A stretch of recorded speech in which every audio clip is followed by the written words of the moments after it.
Bismillahirrahmanirrahim. Alhamdulillahirabbil alamin wassalatu wassalamu ala rasulillah wa ala alihi wa sahbihi ajma'in wa man tabi'ahum bi ihsanin ila yaumiddin. Assalamualaikum warahmatullahi wabarakatuh. Rabbi shrah li sadri wa yassir li amri wahlul 'uqdatam min lisani yafqahu qawli.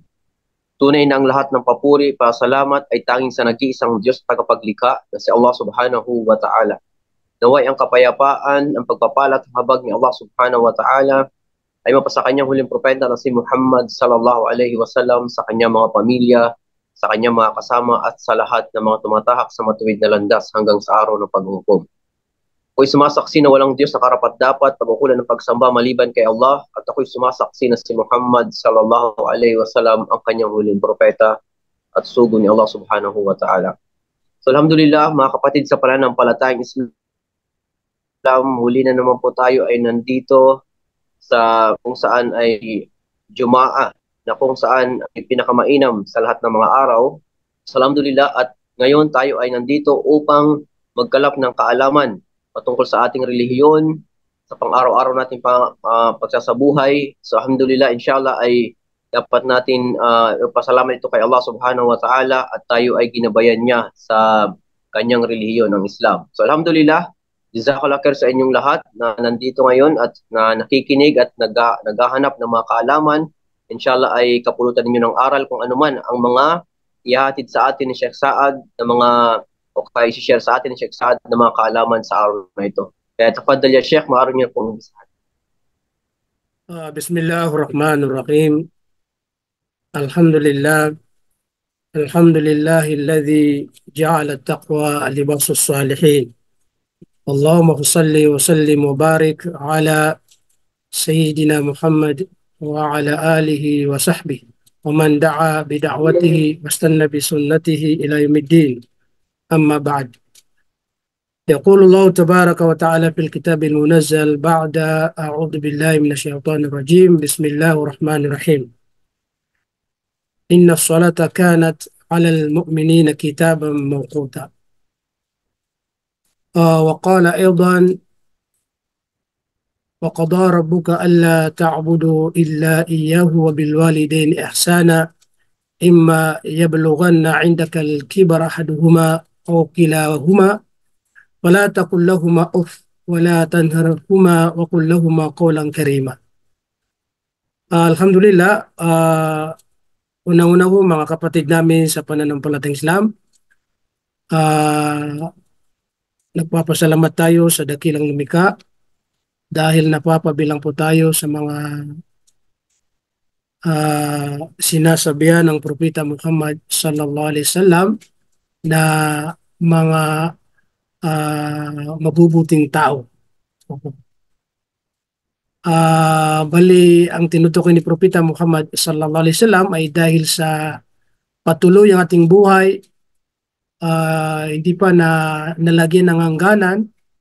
Kumbaga, nakakakilos pa tayo, nakakapagsalita pa tayo, at nagagawa po natin ating mga ginagawa, pero patuloy pa rin tayo na nagbibigay ng oras na para gamitin sa landas ng Allah subhanahu wa ta'ala. Kaya ang sabi ng Propeta Muhammad sallallahu alaihi wasallam, khairun nas man tala umru wa hasuna amalu. Ang pinakamainam sa inyo, o mainam sa inyo, sabi ng Propeta Muhammad sallallahu alaihi wasallam, ay yaong patuloy ang kanyang buhay, umahaba ang kanyang buhay. Hindi ibig sabihin nadadagdagan. Kumbaga, patuloy pa nating buhay pero hasuna amalu, at bumubuti ang ating pong mga gawain. So katulad po ngayon, isa sa ating kumbaga ginagawa ay ang pagkikinig. Katulad po ninyo, at tayo rin ay nagbabahagi. At higit sa lahat, ito tinutukoy na pagbabahagi ng kaalaman at paghahanap ng kaalaman patungkol po sa pananampalatayang Islam. So, isa ito sa mabuting gawain. Kaya napapabilang po tayo sa mismo tinutukoy ng Propeta Muhammad sallallahu alaihi wasallam na patuloy ang kanilang buhay pero gumagawa sila ng mga mabubuti. Ang kabaliktaran po ay yaong patuloy ang kanyang buhay dito sa ibabaw ng lupa, pero patuloy pa rin siya na gumagawa ng mga masasama. Kaya ang sabi ng Propeta Muhammad sallallahu alaihi wasallam ay wa syarrun nas, ang pinaka ano rin na masama rin sa mga tao o masama sa mga tao ay yaong tala umru wa sa amalu, at sumasama kumbaga ang kanyang mga ginagawa. Ibig sabihin, patuloy na gumagawa siya ng masama. So, kung titingnan po natin mga kapatid namin sa pananampalataya Islam, napakarami. Hanggang ngayon, may mga tao, kahit na araw ng Biyernes o araw ng Friday, mga taong gumagawa ng hindi po mga mabubuti. Opo. Hindi lang ang tinutukoy po natin ay ang mga walang pananampalataya, kasi malinaw na ang mga hindi mananampalataya ay siyempre dahil hindi sila naniniwala kay Allah subhanahu wa ta'ala, kaya kahit ano pang gawin nila ng mga kabutihan, ito rin ay hindi pa rin nila mapapakinabangan dahil hindi sila naniniwala sa tagapagbigay ng gantimpala, tagapagbigay ng kapatawaran. Kundi tipong tinutukoy ay yung mismo nagsasabi na Muslim na, nagsasabi na naniniwala kay Allah, na siyang tunay na Diyos na nag-iisa, naniniwala kay Propeta Muhammad sallallahu alaihi wasallam na siyang huling sugod propeta ng Allah subhanahu wa ta'ala. Pero patuloy pa rin na gumagawa ng masasama. Yung nagsusugal, patuloy pa rin na nagsusugal. Yung uminom ng alak, patuloy pa rin na. Yung mga iba't ibang uri ng mga gawin ng mga masasama, patuloy pa rin na ginagawa. Kahit na siya ay nagsasabi na Muslim, pero wala pa rin saysay sa kanya yon, dahil siyempre siya ay kabilang sa gumagawa ng mga masasama. Kaya inintay po lamang ay bawi ng buhay. At kapag nabawi ng buhay na hindi niya nakamit ang kapatawaran ng Allah subhanahu wa ta'ala, tiyak na siya ay paparusaan ng Allah subhanahu wa ta'ala mula sa libingan hanggang po sa kabilang buhay. Kaya alhamdulillah, mga kapatid namin sa pananampalatayang Islam, lagi po natin iniiling sa Allah subhanahu wa ta'ala na manatili tayo, maging matatag tayo sa ating pong pananampalatayang Islam. Opo. Dahil ito yung bagay na sabihin po natin na ating masasandalan at tiyak na tutulong po sa atin at tiyak na magliligtas po sa atin. Ang ating pong pananampalataya sa tinatawag na Islam po, mga kapatid namin sa pananampalataya. So, panatilin din natin ang ikhlas o layunin na dalisay para lamang kay Allah, wala tayong ibang layunin, para makasigurado po tayo na tatanggapin ng Allah subhanahu wa ta'ala at gagantimpalaan ng Allah ating kumbaga mga ginagawa. So, sa ngayon po mga kapatid namin sa pananampalatayang Islam, dadako po tayo sa ating paksa. Maari na ito pong paksa po natin ay napag-usapan po natin sa mga nakaraan na mga tao, no nakaraan na buwan o araw. Kaso lang, hindi po kailanman ang isang mananampalataya sa Allah ay magsasawa sa kanyang pakikinig sa mga payo patungkol po sa pananampalatayang Islam. Kahit ito po ay nauulit. Po. Dahil siyempre, dalawa lamang yan. Kapag narinig po natin yung payo tungkol o mga kautusan mula sa banal na Quran o sa hadith ng Propeta Muhammad sallallahu alaihi wasallam, ay dalawa lang resulta. Naisagawa at hindi naisagawa. Kaya kung naisagawa po natin o natutupad po natin, alhamdulillah, nagpapasalamat tayo kay Allah dahil siyempre natutupad po natin. Pero kung hindi, yun po. Kaya magbabalik loob tayo kay Allah, humingi ng kapatawaran dahil hindi natin nagagawa. Kaya yun po, maglalayunin po tayo na ating pong sisimulan at gagawin kung ano po yung kautusan po yung mga kapatid namin sa pananampalataya. Bale, ngayon po ang ating pong kumbaga paksa na ating pag-usapan sa maikling oras na ito ay patungkol po sa mga ilan ng mga gawain na kamahal-mahal sa Allah o minamahal ng Allah subhanahu wa ta'ala. Napakarami po kung magtatanong tayo, ilan ng mga gawain na minamahal ng Allah. Napakarami po na nabanggit sa Quran at nabanggit din sa hadith ng Propeta Muhammad sallallahu alaihi wasallam. Subalit, magbabanggit tayo ng ilan sa abot ng ating kumbaga makakaya na ng ating oras po insyaAllah. Opo. Kaya isa rin po mga kapatid namin sa pananampalatayang Islam na masasabi natin na kamahal-mahal o minamahal ng Allah subhanahu wa ta'ala na gawain, siyempre po ang pagdarasal. Allahu Akbar. Mapapansin niyo po ang pagdarasal, mga kapatid namin sa pananampalatayang Islam. Dito po natin malalaman yung taong may tunay na pananampalataya sa Allah subhanahu wa ta'ala. May hadith, ang propeta sa kahulugan po, na ang sabi ni propeta, saksiyan ninyo yaong taong pumupunta sa masjid na nagdadarasal. Nagdadarasal ang tinutukoy ng propeta Muhammad sallallahu alaihi wasallam. Saksiyan ninyo na siya ay mayroong pananampalataya sa Allah subhanahu wa ta'ala. So isa rin po yan sa tanda na mayroong pananampalataya ang tao na tunay. Lumalabas na yung mga sabihin po natin lahing mga Muslim, mga tribong mga Muslim, na nag-aangkin po sila na sila'y may pananampalataya sa Allah subhanahu wa ta'ala. Kasi pag tinanong sila, kayo ba ay naniniwala kay Allah? Siyempre.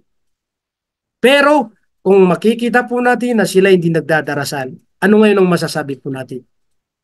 Dahil ang mismong nagsabi si propeta, saksiyan ninyo, lumalabas na kung ang isang tao hindi po siya nagdadarasal, hindi siya nakikita na magdarasal, kasi ang lalaki kailangan makita talaga na magdadarasal po sa masjid, di ba? Liban lamang kung may mga sapat na kadahilanan na pinahintulutan na mari na hindi magsala ng masjid, pero kung walang kapahintulutan, di ba po? Hindi katulad ng kababaihan, mga sister, na ang pinakamainam sa kanila na pagdarasal ay mananatili sa kanilang mga bahay o sa mga kanilang tinitirahan. Opo. So, ibig sabihin mga kapatid namin sa pananampalataya, ang pagdarasal ay napakalinaw na kung ito ay hindi gagawin ng isang tao, hindi gagawin ng isang tao kahit na nagsasabi na sa isang Muslim, nagsasabi na siya naniniwala kay Allah subhanahu wa ta'ala, nakakalungkot, no? Na tawagin Muslim, tawagin mananampalataya. Kasi pag sinabi mananampalataya, ginagampanan niya ang kanyang tungkulin bilang isang mananampalataya. Kaya isang tungkulin ng isang mananampalataya, magdadarasal. Ganon din ang isang Muslim. Makikita na tunay na Muslim dahil ang Muslim sumusuko, sumusunod, tumatalima sa kagustuhan ng Allah. Pero kung hindi nagdadarasal, ibig sabihin hindi na siya sumusuko dahil siyempre ang pagdadarasal, isang tanda rin na mayroong pagsuko. Siyempre, yung magyuyukod ka, magpapatira ka pa, di ba nagpapakita po yan na tayo sumusuko, nagpapakumbaba sa Allah subhanahu wa ta'ala. Subhanallah. Kaya ang pagdarasal po mga kapatid namin sa pananampalatayang Islam, malinaw na isa sa patunay na ito ay minamahal ni Allah subhanahu wa ta'ala. Minamahal niya lang iyang mga nagdadarasal. Pero may kondisyon po mga kapatid namin sa pananampalataya. Magdadarasal po tayo. Ano ang sinabi ng propeta Muhammad sallallahu alaihi wasallam? Sa tamang oras. Opo. Okay, malinaw na, nagdadarasal tayo. Pero hindi pala yung sapat. Hindi po yung kumpleto. Kailangan may tinatawag na sa tamang oras o natatagdang oras. Isang araw may nagtanong kay propeta Muhammad sallallahu alaihi wasallam. Opo. Ang sabi ng isang sahaba, sa'altu an-nabiyya sallallahu alaihi wasallam ayyul amali ahabbu ila Allah. Nagtanong ako isang sahaba na sinabi niya, Ya Rasulullah, ano po ba ang gawain na higit na minamahal ng Allah subhanahu wa ta'ala? Ahabbu, higit na minamahal ng Allah subhanahu wa ta'ala.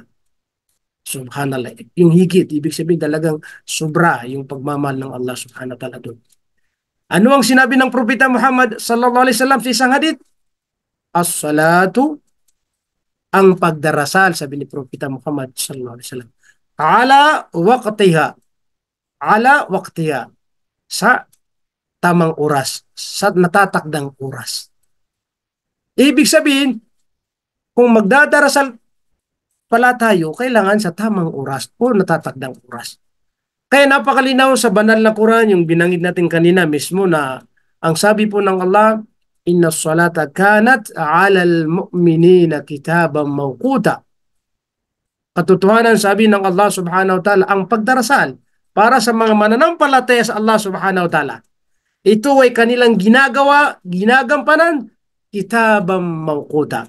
Ang tinutukoy din ay ang natatakdang oras. Opo. Halimbawa, bawat masjid dito, kung ating papasukin o mismo yung mga masjid na ating napapasukan dahil nagdadarasal po tayo, di ba mayroon tayong mapapansin na mga nakalagay doon na mga watch, na mga orasan sa pagdarasal. At hindi naman sila, pero halos pari-parehas, pero may mga pagkakaiba ng konti. Mapapansin mo doon, ito, nakalagay doon, ano ang oras na adan. Diba? Tapos, ang pagitan ng adan at ikama, may ibang masjid na, halimbawa, yung asr, salatul asr, may 15 minutes, mayroong 10 minutes, mayroong 20 minutes. Ganon din, sa maghrib, mayroon din 10 minutes, 15 minutes. Sa salatul isha, ganon din. Kadalasan, may mga 20 minutes, 15 minutes. Sa Fajr, may 25, may 30 minutes ang pagitan bago magdarasal ng samang-samang pagdarasal o jama'a pagdarasal. Opo. So, kung itatanong po natin ano yung tinutukoy na ala waqtiha o kitaban mawquta sa salita ng Allah subhanahu wa ta'ala, yun mismo po kung anong nakalagay doon. Kaya kung susundin mo yung mismong sinabi ng Allah, kitaban mawquta, yung natatakdang oras, at saka yung sinabi ni Propeta ala waqtiha sa tamang oras, tingnan po natin yun.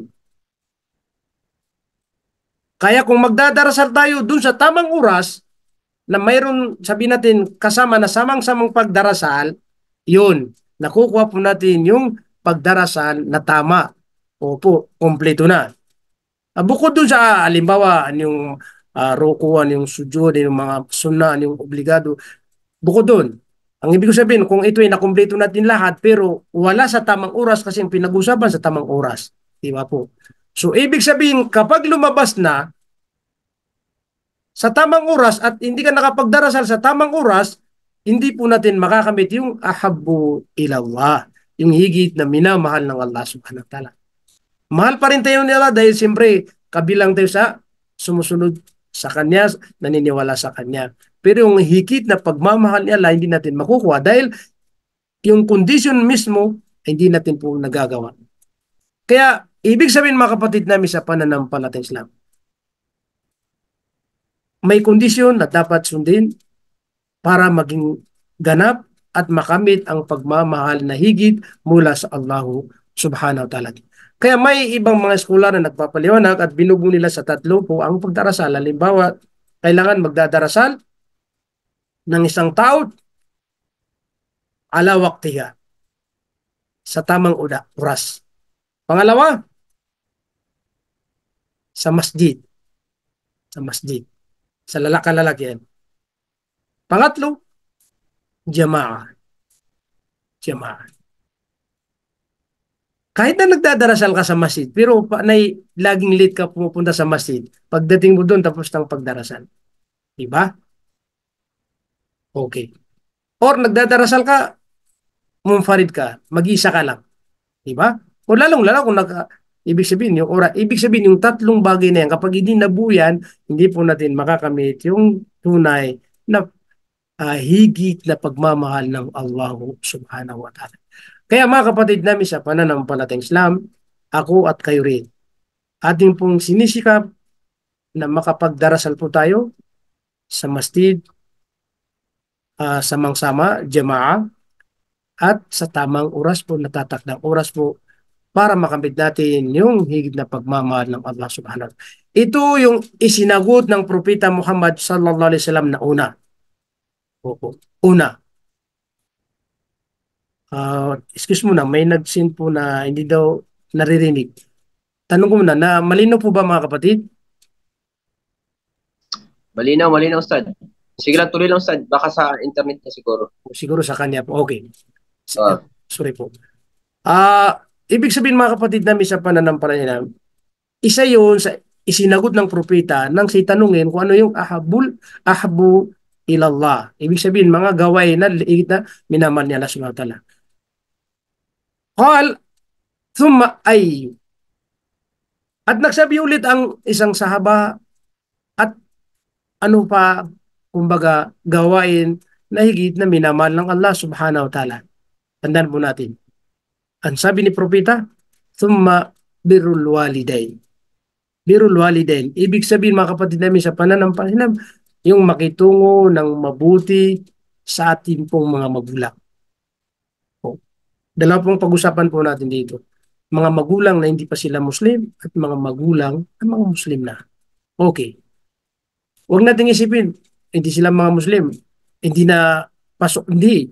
Pag sinabi, birrul walidain, Muslim man sila, hindi sila Muslim. Kasi siyempre, normal, may mga, halimbawa, mga anak na nag-Muslim na. Tapos yung mga magulang niya, hindi pa sila nag-Muslim. Obligado pa rin na makitungo ng mabuti sa ating pong mga magulang. Muslim man sila o hindi. Lalong-lalo na sila umabot sa pagkatanda. Kayang pagkikitungo ng mabuti sa ating pong mga magulang, mga kapatid namin sa pananampalataya, ito ay isa sa iniobligado ng Allah subhanahu wa ta'ala. At isa rin to sa ipinag-utos ni Allah subhanahu wa ta'ala na kasunod pagkatapos niya sabihin na sambayan po siya na nag-isang tunay na Diyos, at ang kasunod na utos ni Allah ay maging mabuti sa ating pong mga magulang. Tulad ng sinabi ng Allah subhanahu wa ta'ala sa Banal Quran, Bismillahirrahmanirrahim, Faqada rabbuka alla ta'budu illa iyyah. Ang iyong Panginoon ay nagtakda, ano po itinakda o nag-obligado, anong inobligado ng Allah subhanahu wa ta'ala, alla ta'budu illa iyyah. Nasambahin ninyo, wala kayong sasambahin maliban lamang si Allah subhanahu wa ta'ala. Maliban lamang na si Allah subhanahu wa ta'ala isasambahin natin. Wabil walidaini ihsana. Tingnan niyo po, pagkatapos ipinag-utos ni Allah subhanahu wa ta'ala na sambahin po lamang siya na nag-iisang tunay na Diyos, ang isinunod niya ay wabil walidaini ihsana. At makitungo ng mabuti sa ating pong mga magulang. Subhanallah. Mayroon pang may ibang mga talata na ito po ang kumbaga tinutukoy na ipinag-utos niya Allah na sambahin po siya at pagkatapos ang makitungo sa mga magulang ng magandang pakikitungo po mga kapatid namin sa pananampalataya. Kaya sabi ni Allah subhanahu wa ta'ala, imma yablughanna 'indaka al-kibara aw ahaduhuma aw kilahuma. Kaya kung ikaw ay kumbaga naabutan mo yung mga magulang mo na halimbawa sila yung mga matatanda na, umabot sila sa pagkatanda-tanda. Isa man sa kanila ang naabutan ninyo po. Ibig sabihin, yung isa ay namatay. O dalawa silang mismo na naabutan niyo po sa inyong buhay. So dahil sila yung mga matatanda na, siyempre, naabutan natin ng mga tulad ngayon, may mga natitira pa yung iba dyan, yung tatay, nauna, nandiyan pa yung nanay. Yung nanay, nandiyan pa, tatay, at yung iba, nandiyan na yung mga magulang ko. Pero ito yung sinabi ng Allah subhanahu wa ta'ala, na isa man lang o dalaw sa kanila na maabutan nyo sa kanilang pagkatanda, fala taqul lahuma uff, at mag-iingat po kayo na makapagsalita sa kanila ng uff. Pag sinabi uff, ito yung salitang parang isa sa paliwanag ng mga scholar, halimbawa, sasalita yung magulang mo, tapos yung bigla na magsasalita ka na parang inaano mo siya, pinapahinto mo siya, o di kaya parang hindi ka nalugod sa kanyang mga sinasalita. So yung off na yan, malawak ang usapin po yan. Yung bang makapagsalita ka ng biglaan na parang hindi ka natuwa, nalugod, yung bang nagsalita ka na parang nagalit ka o nagsalita ka na kung saan hindi mo nasiyahan yung nagmula sa kanilang mga salita. Kaya wala tanharhuma. Ang sabi ng Allah subhanahu wa ta'ala, huwag niyo silang sigawan. Isa o dalawa na nandyan na sila. Kung magsasalita ka sa kanila, mag-ingat ka na makapagsalita ng mataas na busis. Yung sinisigawan mo sila. Sa social media, minsan may mga nagbabiral dyan. Yung ginagawa sa magulang. Ibang pagtrato sa kanya. Sinasaktan.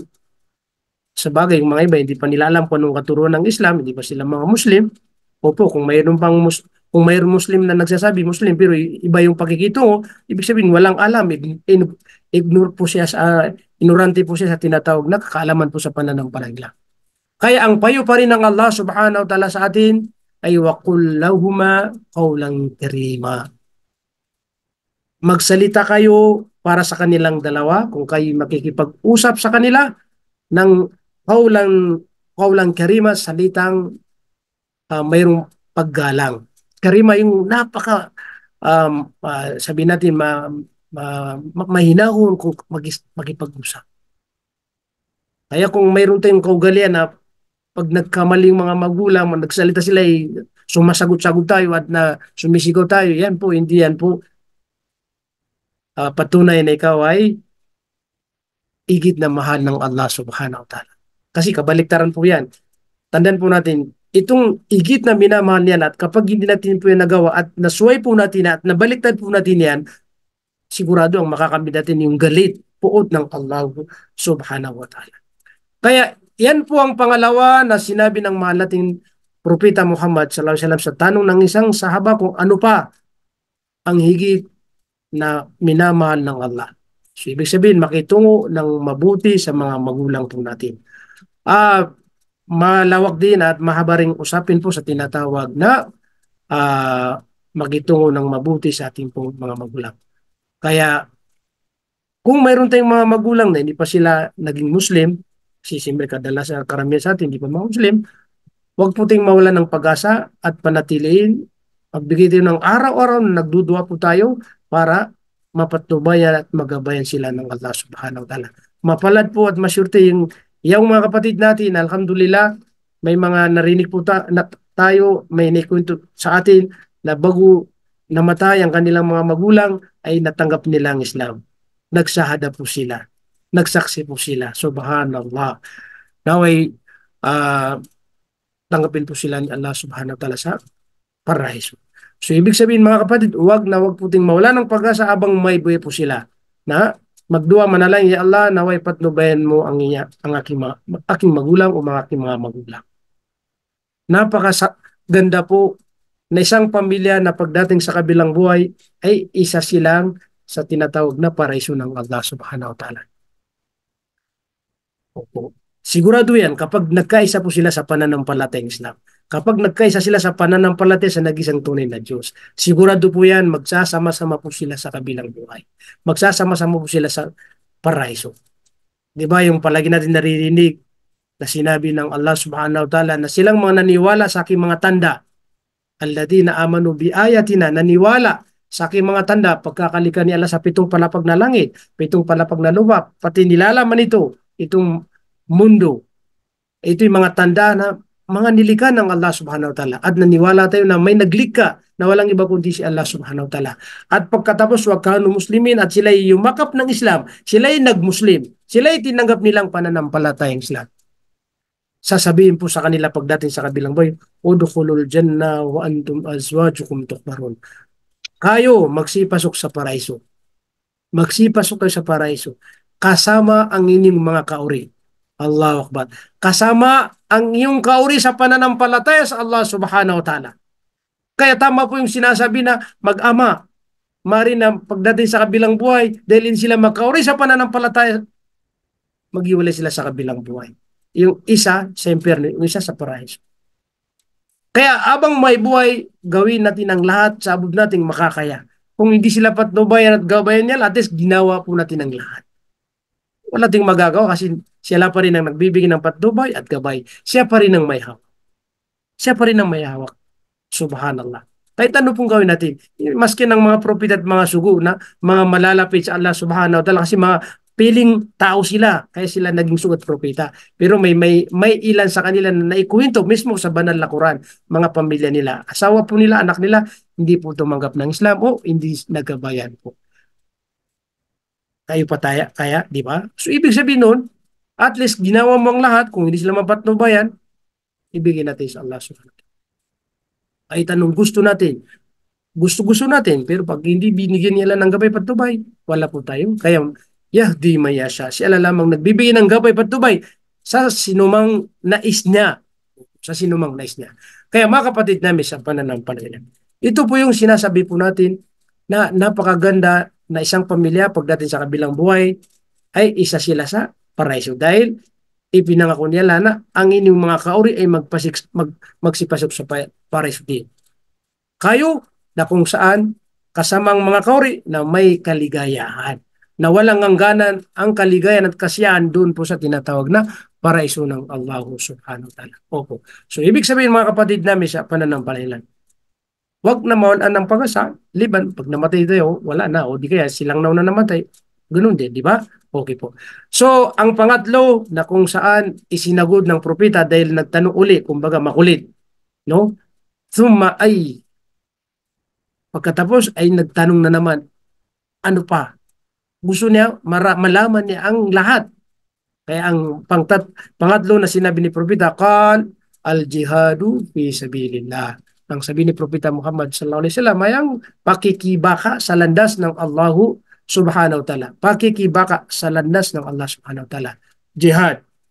Okay, ang jihad po, malawak ang usapin po rito mga kapatid namin sa pananampalataya. Maraming mga tinutukoy na jihad, pero ang pinaka sabi po ng mga skular na yung jihadin mo ang sarili mo, na kung saan paano mo maisabuhay ang lahat ng mga kautusan ng Allah subhanahu wa ta'ala at lahat mo malayuan lahat ng mga pinagbabaw ng Allah subhanahu wa ta'ala. Pag jihad fisabilillah, maraming uri po yan. Okay. Sabi nga ng mga scholar, gumawa ka ng libro aklat na para sa Islam, jihad din yan, fisabilillah. Magturo ka sa madrasa, fisabilillah rin yan. Khutbah ka sa masjid, fisabilillah rin po yan. Opo. Maraming uri po na kaya kung alin man ang mayroon ka doon, sikapin mo yun, ipagpatuloy mo yun, at least po mayroon tayong tinatawag na ikhlas o para lamang kay Allah subhanahu wa ta'ala. So, ang jihad po mga kapatid namin sa pananampalataya, bakit po masasabi na higit na minamahal ni Allah subhanahu wa ta'ala? Lalo-lalo na kapag ang isang tao ay mismo nabawian ng buhay, una jihad siya, una shahid po siya sa landas ng Allah subhanahu wa ta'ala. Siyempre, ikaw ay namatay dahil sa panindigan sa Allah subhanahu wa ta'ala na paano lumaganap at maisabuhay ang tinatawag na dinul Islam. Subhanallah. So malawak din ang usapin mga ang mahalaga po, nalaman po natin ngayon kung ano yung tatlong bagay na sinagod ng propeta Muhammad sallallahu alaihi wasallam sa isang tao, isang sahaba na nagtanong ano yung amal o gawain na higit na minamahal ng Allah subhanahu wa ta'ala. So mga kapatid namin sa pananaman, nakatatlo na tayo. Sabi po natin, marami-rami po. Opo, ang mga gawain na higit na minamahal ni Allah subhanahu wa ta'ala. Okay. Pang-apat ay ang tinatawag na al-istighfar. Al-istighfar, ang paghingi ng kapatawaran sa Allah subhanahu. Ito ay maraming bis po natin doon napapag-usapan po. Opo. Ibig sabihin, yung paghingi ng kapatawaran sa Allah subhanahu wa ta'ala, isa rin po ito sa minamahal ng Allah subhanahu wa ta'ala. Di ba, mayroon tayong talata mismo sa banal na Quran, yung inna Allah yuhibbut tawwabina wa yuhibbul mutatahhirin. At-tawwabin, minamahal, katotohanan, nagmamahal ang Allah subhanahu wa ta'ala, yaong at-tawwabin, mga taong nagbabalik loob, naghihingi ng kapatawaran sa Allah subhanahu wa ta'ala. So, ibig sabihin mga kapatid namin sa pananampalataya, kapag pinanatili po natin ang laging paghingi ng kapatawaran sa Allah subhanahu wa ta'ala, bukod dun sa, kasi siyempre kapag nagdarasal po tayo, may mga paghingi ng kapatawaran po dyan. Mayroon yan. Opo, kasi siyempre yung mga dua po dyan, halimbawa, yung pagbabanggit ng Rabbi Firli, Warhamni, di ba? Paghingi ng kapatawaran yan, pagitan ng paghupo natin.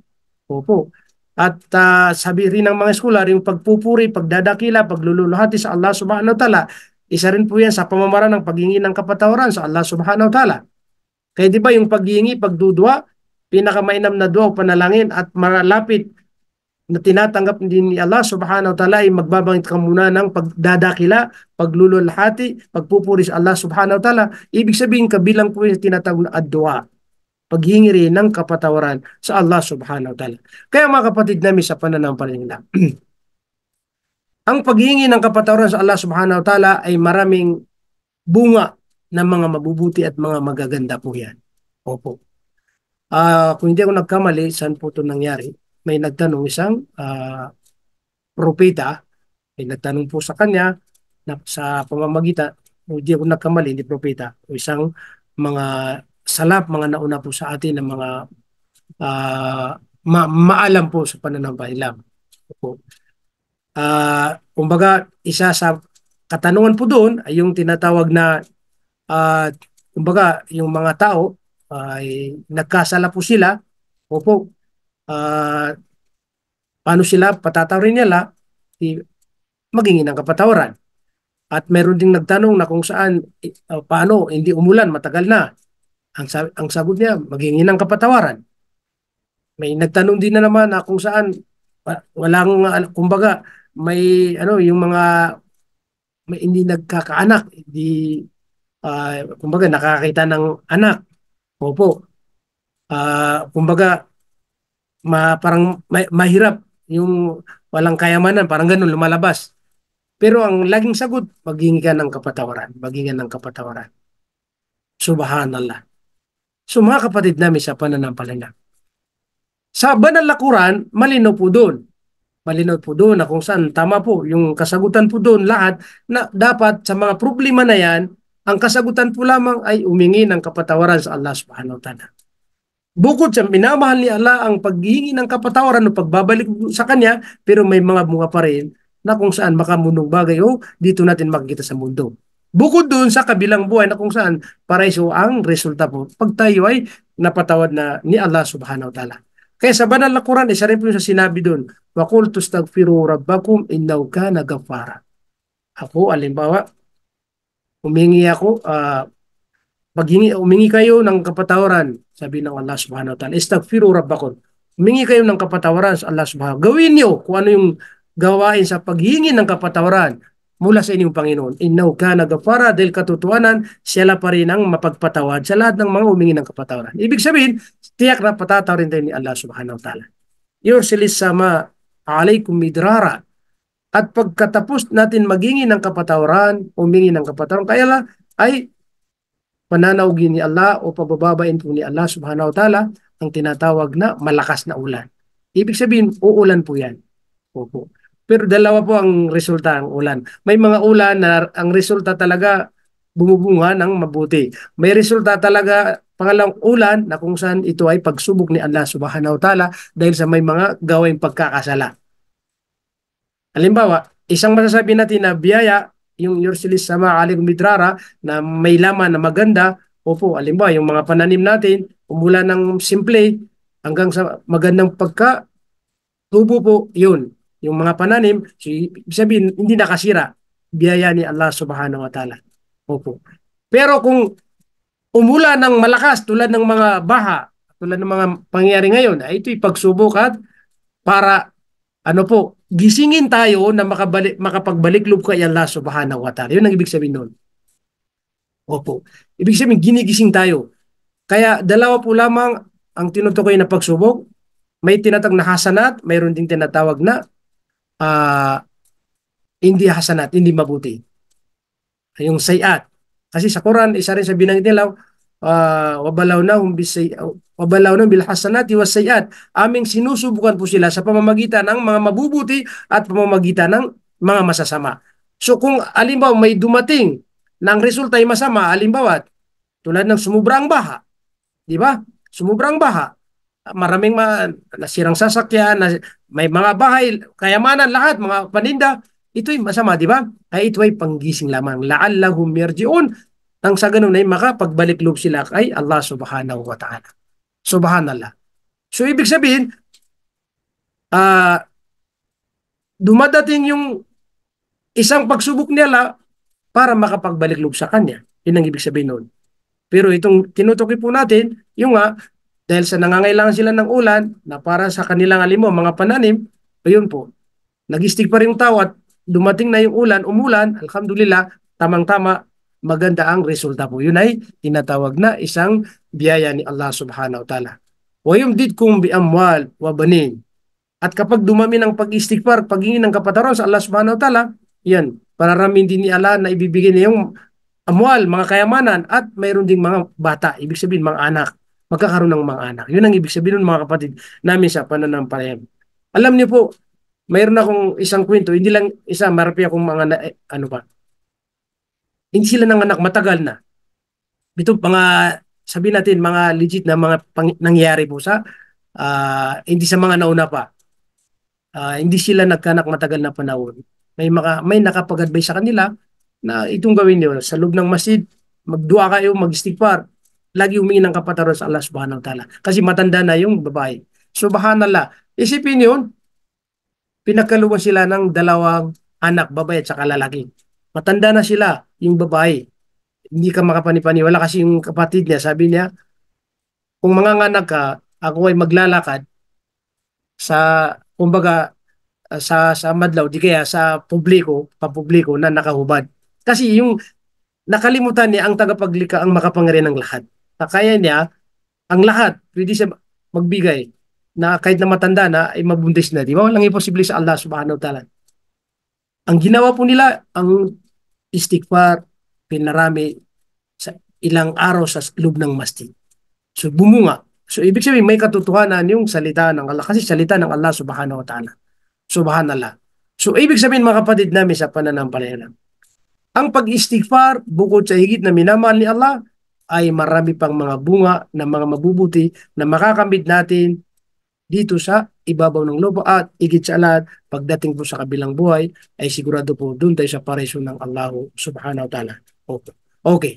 Parang nagabol po tayo kasi ang oras po natin ay napakaikli. Okay. So ibig sabihin mga kapatid namin sa pananampalatayang Islam, sa madaling sabi, kapag pinanatili ang istighfar, dumadami ang rizki ng Allah Subhanahu wa Ta'ala, yung biyaya, gantimpala ng Allah Subhanahu wa Ta'ala. Okay. So, nakailan po tayo? 3, 4. Okay. Ngayon, magbabanggit tayo ng ano po, panglima na minamahal ng Allah na gawain po. Ang panglima ay, sabi po ng maskular, as-sadaqah. As-sadaqah. Ito yung tinatawag na pagbibigay ng kawanggawa. Ang pagbibigay po ng kawanggawa, mga kapatid namin sa pananampalatayang Islam, marami pong uri. Hindi lang perang binibigay po natin. Maraming mga uri na pagbibigay ng kawanggawa po mga kapatid namin. Pero isa rin po rin sa pagbibigay ng kawanggawa na mayroong makikinabang na iba ay ang pagbibigay ng kawanggawa po sa kapwa nating tao. Halimbawa, nangangailangan, humingi ng tulong, tinulungan po natin, binigyan natin ng sadaka, o di kaya walang humingi, pero dahil may higit o sobrang-sobra pera po natin, at may nakita po tayo na kailangan niyong tulong, at nag-volunteer tayo mula sa puso natin, nagsadaka po tayo, ito po yung sinasabi na mahal, higit na mahal ni Allah Subhanahu wa Ta'ala na gawain din na pagbibigay ng kawanggaw po mga kapatid namin sa pananampalatayang Islam. Ang pagbibigay ng kawanggawa, ito po ay makakatanggal po sa tinatawag na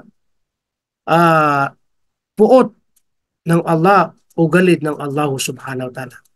At ang pagbibigay ng sadaka ay mapapatawad din tayo sa ating pong mga nagawang kasalanan. So marami pong bunga ang pagbibigay ng sadaka.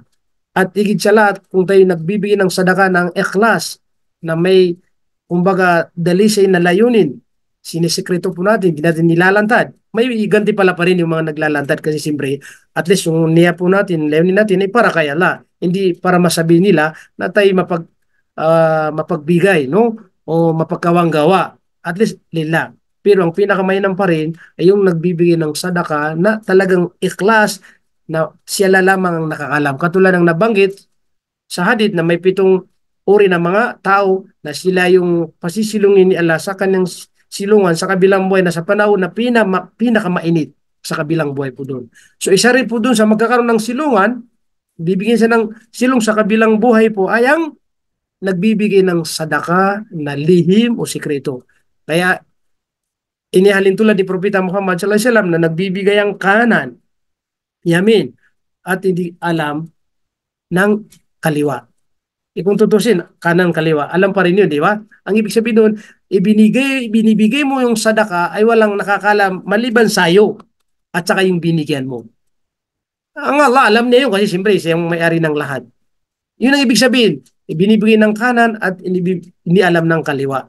Ang ibig sabihin, nagbibigay ka na walang nakakalam na ikaw ang nagbibigay maliban lamang sa taong binibigyan mo. Opo. At dalawa, mayroon ding nagbibigay na idinadaan niya sa ibang tao at ibibigay doon at sasabihin niya, huwag mong sabihin kung sino nagbigay. So yan, parang ganun yan, dalawa. Ang nakalam doon, yung inutusan mo, kasi sinabi mo sa kanya na huwag mong sabihin ako ang nagbigay. So yun, lihim pa rin yun. Or binigyan kita, tayo lang nakakaalam at hindi natin kinukwento, ito yung tinatawag na mas mainam pa rin na pagbibigay na sadaka. Ito yung sirriya. Ibig sabihin talagang lihim na sikreto. Subhanallah. Kasi kapag sikreto po na walang nakakalam, ito yung sigurado na tatanggapin ni Allah kasi walang papasok na riya. Walang papasok na pakitang tao. Kaysa lantaran na ito yung aking bibigay at para tulong ko dyan. So may nakakita, may nakarinig, o malay mo, alam mo si Satanas, bumubulong yan. O sige, nakita nila, ikaw ay mapagkabanggawa. So baka doon po ang riya, di ba? Pakitang tao.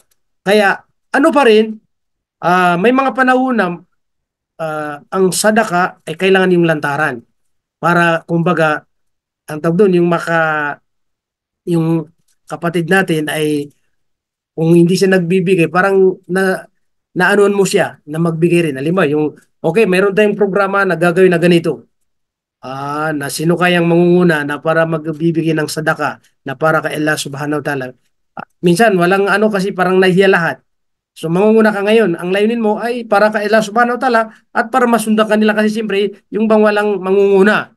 Ito, ito yung 500 ko para sa programa na yan. May madrasa o may masjid o ano pa yung mga programa na pang-Islamiko po. Di ba? So, ibig sabihin mga kapatid namin sa pananampalatayang Islam, mayroon ding mga lantaran na alaniya. Pero mayroon ding sirriya. Ibig sabihin, sikreto. Kaya mas maganda pa rin, mainam pa rin yung sirriya, mga sikreto na walang nakakalam nang marami maliban lamang kay Allah at yung taong kumbaga inutusan mo. Tulad ng ginagawa ng iba.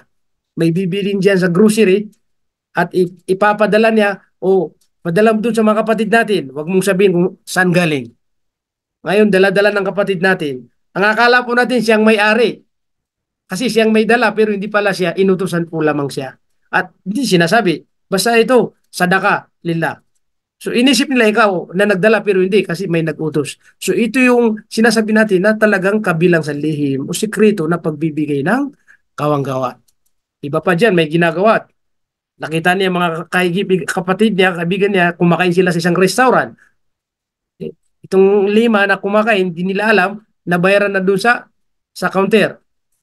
Pagkatapos nila, magbabayad sila, sasabihin ng waiter, hindi, nabayaran yan, may nagbayad na lahat. Sino? Ay, hindi ko alam. Hindi na sinasabi. Mga lihim na mga sadaka mga kapatid. So mga kapatid namin sa pananampalataya, ibig sabihin, napakaraming bunga na maganda kapag tayo nananatili na lagi pong nagbibigay ng kawanggawa o sadaka po. Pero, kung wala po tayong may bibigay, dahil siyempre kabilang tayo sa, kumbaga, walang palaging sobra, laging, kumbaga, sabi nga nila, ano pa? So, ang gagawin mo, maraming uri na mga pamamaraan na pagbibigay ng sadaka. Diba? Yung tanggalin mo yung madumi sa daanan. Sadaka, yung may bubuhati na mabigat. Tulungan mo siya para ilagay doon kung saan ilalagay yung bubuhatin.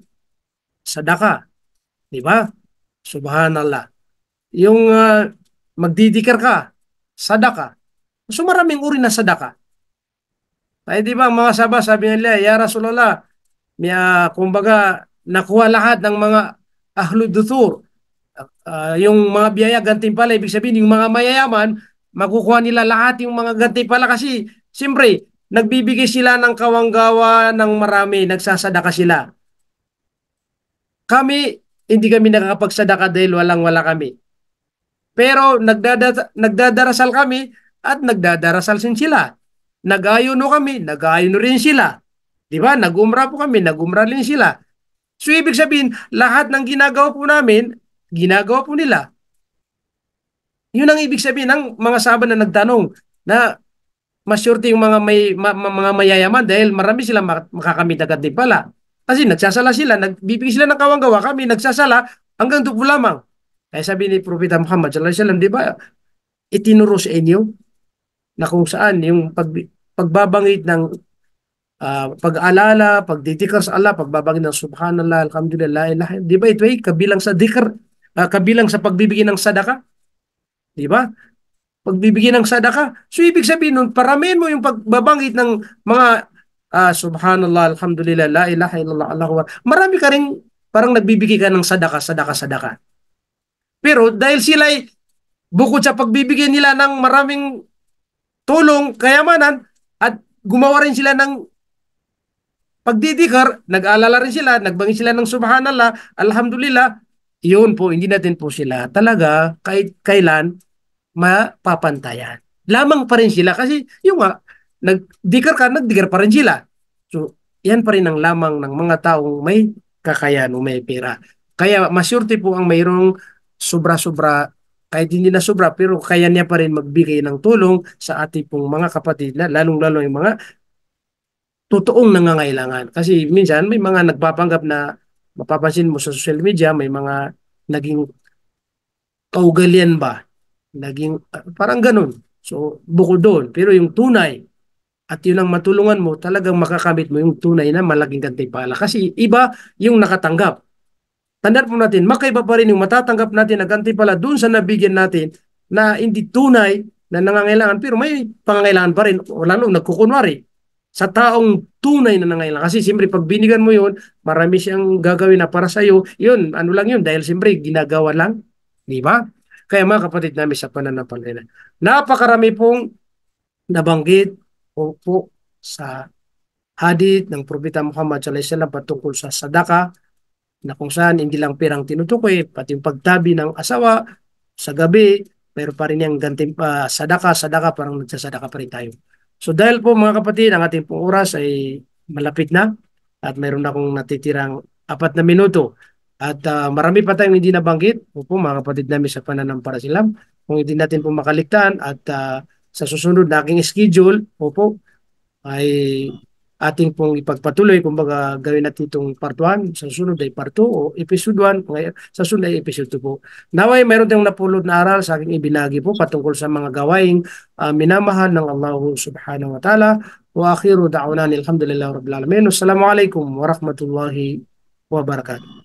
Jazakumullah khair. Waalaikumsalam warahmatullahi wabarakatuh. Mashallah. Jazakallah khair ya Sheikh Saad na mashallah sa napakaganda niyong mga aral na ipinarating sa araw na ito. Alhamdulillah.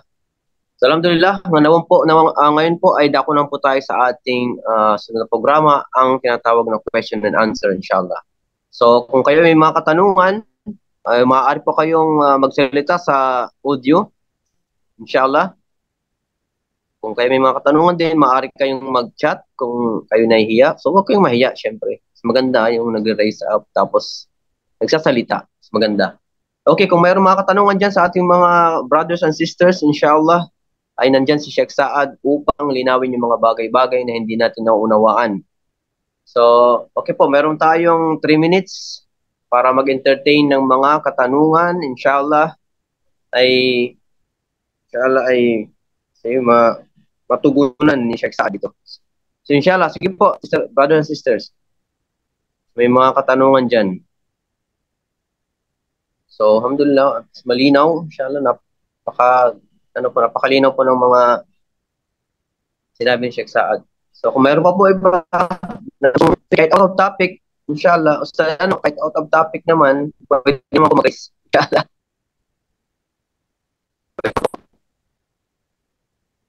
Sige po, mga brothers and sisters.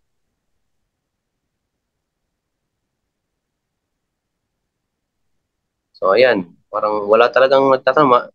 Ibig sabihin, talagang malinaw, ha? Malinaw, mashallah.